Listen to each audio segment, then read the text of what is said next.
Welcome to the Salmon Runs YouTube. Enjoy the video. In this video, I will explain how to invest in Vanguard for beginners. First, determine your financial objectives, like saving for retirement or a down payment.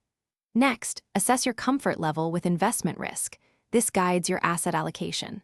Finally, choose the right account type, such as a Roth IRA for tax-free growth or a standard brokerage account for flexibility. This foundational step ensures your investments align with your personal financial journey.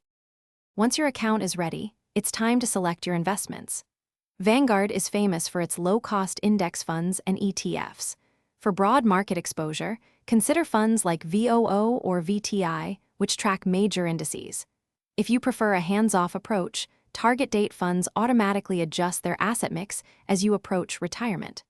Remember, diversification across different asset classes is key to long-term success. Funding your Vanguard account is straightforward. You can link your bank account for electronic transfers, making it simple to deposit funds. Many Vanguard mutual funds have an initial minimum investment, often around $3,000, but ETFs can be purchased with less. Setting up automatic investments is a powerful strategy, allowing you to consistently contribute to your portfolio and benefit from dollar-cost averaging over time. Managing your Vanguard portfolio involves periodic review and rebalancing. Check your investments regularly to ensure they still align with your financial goals and risk tolerance.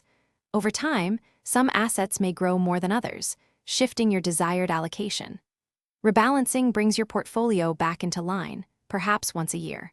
For more insights on building wealth, check the description for a link to a great book and other helpful deals. Consistent investing and smart management are crucial for long-term financial growth.